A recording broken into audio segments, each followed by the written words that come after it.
বিশ্ব ফুটবলের ইতিহাসে সফলতম খেলোয়াড় মেসি। লিওনেল আন্দ্রেস মেসি কুৎসিত তিনি ব্যক্তিগত ও দলীয় অসংখ্য অর্জনের জন্য বারবার আলোচনায় আসেন। তার বিনয়ী আচরণ এবং শান্ত ব্যক্তিত্ব তাকে নিয়ে গেছে অনন্য উচ্চতায়। ক্যারিয়ারে মেসি সর্বোচ্চ 8বার ব্যালন ডি'র জিতে রেকর্ড গড়েছেন। ইউরোপের শীর্ষ ক্লাব পর্যায়ে অসংখ্য শিরোপা, কোপা আমেরিকা এবং সর্বশেষ 2022 সালে ফিফা বিশ্বকাপ জিতেন। আর এ জয়ের মাধ্যমেই পূরণ করেন ফুটবল প্রেমীদের দীর্ঘদিনের প্রত্যাশা। তবে শুধু ট্রফিই নয়, মেসির জনপ্রিয়তার বড় একটি কারণ তার নম্রতা। মাঠে প্রতিপক্ষকে সম্মান করা কিংবা সতীর্থদের কৃতিত্ব তুলে ধরা, এসবের জন্যই তিনি বারবারই প্রশংসিত হয়েছেন। প্রজন্মের আরেক কিংবদন্তি, চিরপ্রতিদ্বন্দ্বী ব্রাজিলের পোস্টার বয় নেইমার জুনিয়রের খুব কাছের বন্ধু লিওনেল মেসি। একই সাথে ব্যক্তিগত সাফল্যের চেয়ে দলীয় অর্জনকে গুরুত্ব দেওয়ার ব্যাপারেও তার জুড়ি নেই। বড় জয়ের পরও তাকে প্রায়ই দেখা যায় সংযত উদযাপন করতে। তেমনি দলের সবার অবদানকে সামনে আনতেও ভুলেন না তিনি।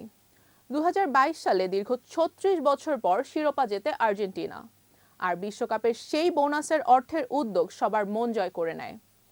গণমাধ্যমকে দেওয়া এক সাক্ষাৎকারে আর্জেন্টিনা দলের সাবেক ফিটনেস কোচ জেরার্ডো স্যালারিও বলেছেন, কাতারে চ্যাম্পিয়নদের সবাই নগদ বোনাস পেয়েছিল। মেসি আর্জেন্টাইন ফুটবল অ্যাসোসিয়েশন বিল্ডিংয়ের সব কর্মীদের মাঝে সমানভাবে তার বোনাস ভাগ করে দিয়েছিল। সব কর্মী বলতে রাঁধুনি, পরিচ্ছন্নতা কর্মী থেকে শুরু করে সবাইকে সমানভাবে দেখেছেন সে। তিনি আরও বলেন, মেসি সবসময় একই মানসিকতার। 2006 থেকে সে ও আরও কয়েকজন খেলোয়াড় ভবন সংস্কারে সহায়তা করছিল, কিন্তু সাম্প্রতিক বছরগুলোতে মেসি একাই প্রায় সবকিছু করছে।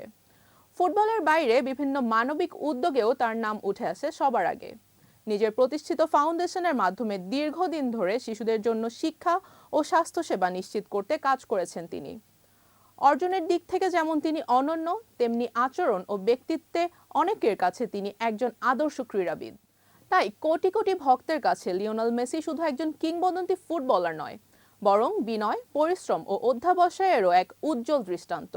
এখন ভক্তদের অপেক্ষা মেসির হাতে আরেকটি শিরোপা দেখার। সেই আশায় হাজারো ভক্ত দিন গুনছে ইংল্যান্ডের বিরুদ্ধে জয়ের। তবে জয় পরাজয় যাই হোক, তিনি আজীবন একজন লিজেন্ডই রয়ে যাবেন। রুবাইয়া জান্নাত, টাইমস স্পোর্টস।